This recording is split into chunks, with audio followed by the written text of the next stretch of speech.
Hi, my name is Jim, and this is Gardening Through the Seasons Inside and Outdoors.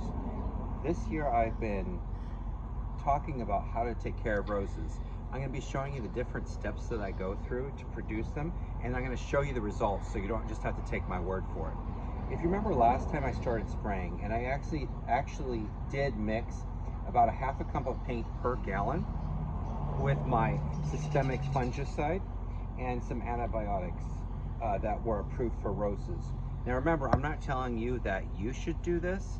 This is just something that I have done, and you can see the results of it. And I certainly wouldn't mix the paint with any sulfur, any dormant oils, any kind of oils, even copper. If I was going to do it, I would test it with the fungicide that I use on a small branch or something, just to see how it responds.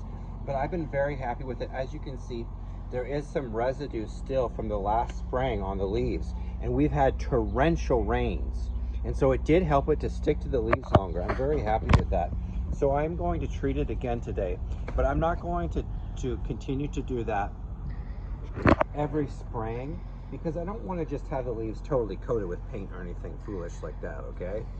And also, as the weather dries, I'm going to be spraying less and less. And so I will not be doing very many more videos until this, or perhaps any, until these bloom, and I'm going to show you the results. So not a lot of spraying when the weather is dry. However, later in the season, powdery mildew can kick in, and I'm going to show you a little trick which I think you'll like to control that when that season does come. So as the weather has dried a bit, and remember, I don't like to fertilize these too early because it causes too much soft, tender growth that attracts insects and pests. But it is late April, almost May, and the weather's supposed to dry a bit, so I'm going to actually start fertilizing, and I'm going to do this every month. What I like to do is use an organic complete fertilizer. So it should have nitrogen, potassium, and phosphorus in it, and you can look at the side of the label to see if it has those things in it. And I'm going to sprinkle it around a distance, not right next to the crown, but a little distance from it.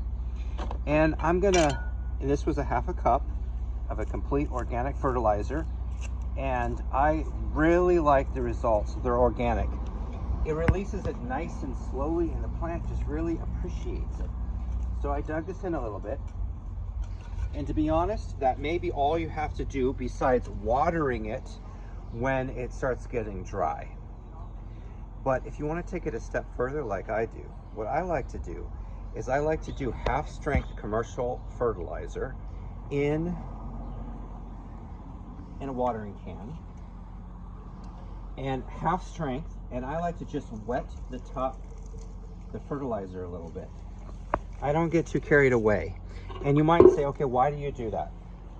You just fertilize it with organic fertilizer. Why are you using just this main brand liquid fertilizer on your plant? And why half strength? Okay, the reason why is because it gives it just a little sudden boost, because this is a chemical fertilizer. It's available to the plant immediately. That's the first thing. The second thing is the nitrogen that's available immediately helps the organisms, the microorganisms that break down the organic fertilizer. It just gives them a little boost to get started quickly. And so again, you wouldn't have to do that, but I like to do it. It gives it a little extra boost, a little bit more nutrients. I don't go full strength. I don't saturate the roots. I think that's hard on the plant, at least from what I've seen. And then a second thing, if you want to go the second mile, is about once a month or so, I mix up some calcium chloride in a spray bottle, and I don't spray it on the leaves. I just take the sprayer and I follow the directions for like tomatoes, you know, because they get calcium deficiencies, and peppers easily. I follow the directions on there. I mix it up in a sprayer. I don't spray the leaves. I think that you would burn the plant a little bit with that. Instead, I just spray around in the root zone here around the rose plant. I don't saturate the roots. Just once a month. They seem to absorb the calcium from that source very easily. And people will say, well, why don't you just lime it? yes, I lime or use gypsum actually, but like I said, that calcium and the calcium chloride seems to absorb so easily into the plant and just give it a boost. So, like my video, subscribe, and let me know if you have any questions.